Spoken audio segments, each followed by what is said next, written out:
Okay, hi everybody. The reason why I put the title finally is because that's how I feel. All right. So of course, we had two storylines, kind of like two and a half. Okay.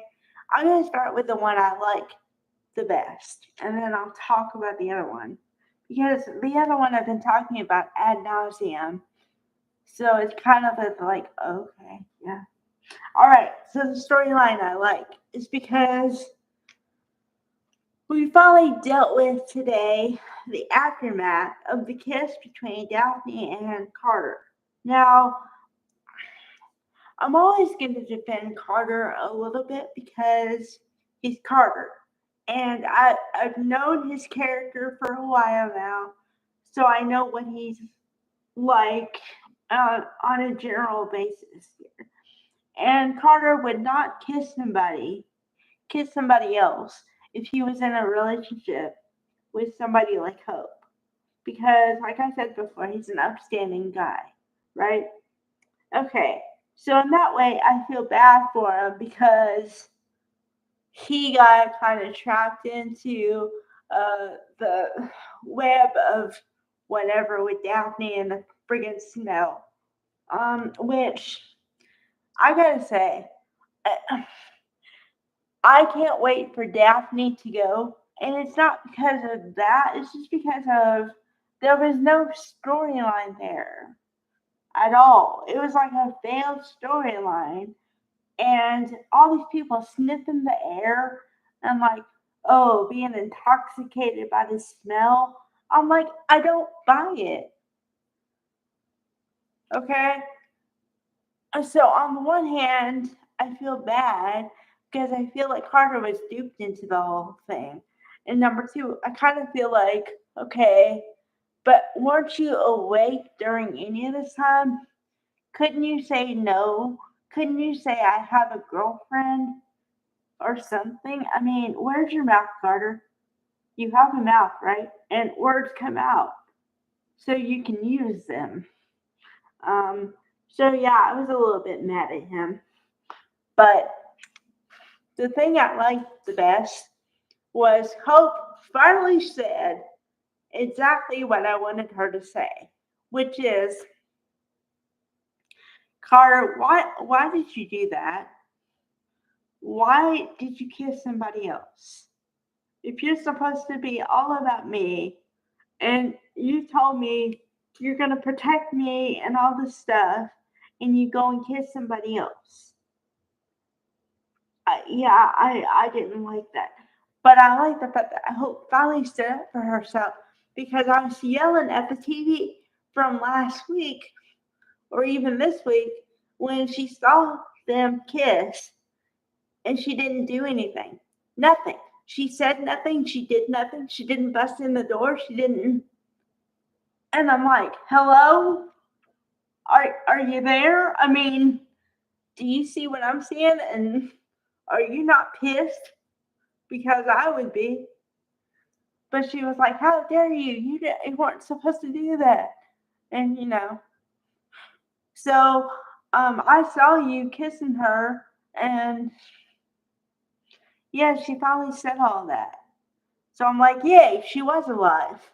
All right, then. Okay.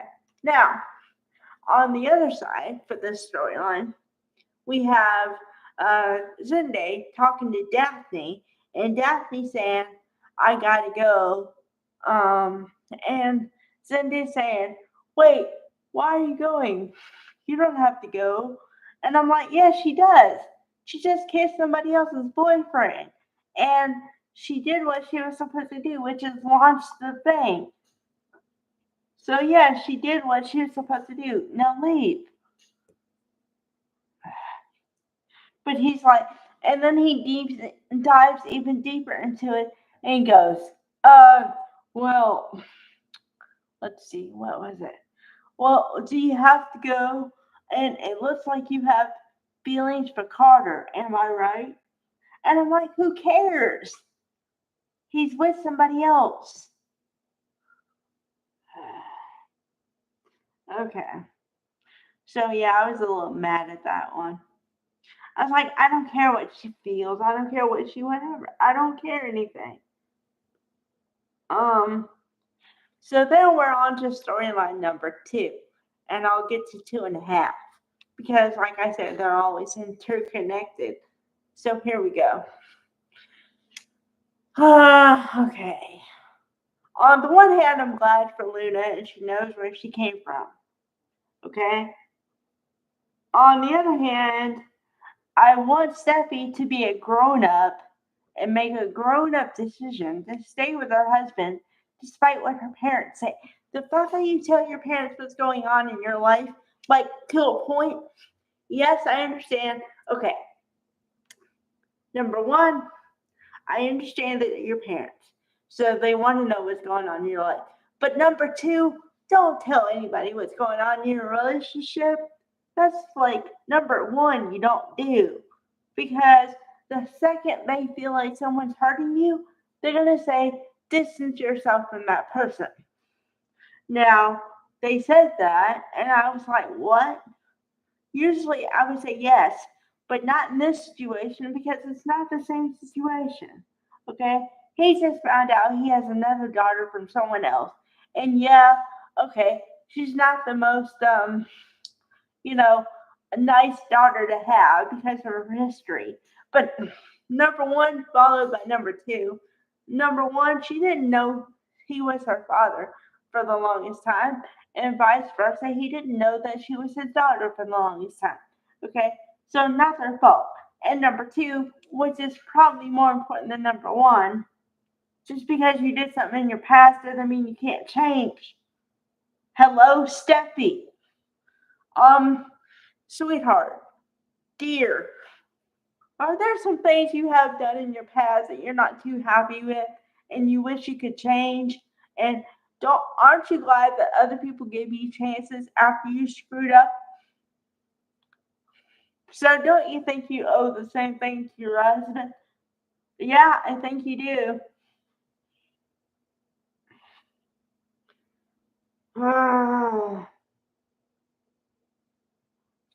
Now, the reason I have no faith in Steffi is because I have seen her character say something to another character of like, this is what I'm going to do. Then turn around and do the exact opposite of what she said she was going to do. So, do I have any faith in her that she's going to stay with her husband? No. Do I have any faith that they're going to work it out? No. I would have more faith if it was Hope in this situation than Steffi.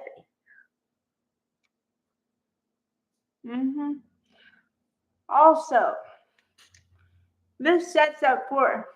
See, now, I've been waiting for the storyline where Steffi loses everything. I'm waiting on it like a cat, okay? And if she doesn't lose everything, then that just negates the whole thing, okay? And number two, which I guess should have been number one, but Liam, as soon as they break up, as soon as Steffi decides to leave Ben or whatever happens there, Liam's gonna be waiting in the wings, waiting to just take care of her, help her out, be like, can we get back together for the umpteenth freaking time where I can't decide who I want? And she's gonna be like, yes, please. Although I dump the husband that I love and all the stuff that I said to everybody, yeah, please come in my life. Okay, now I have some minor notes here.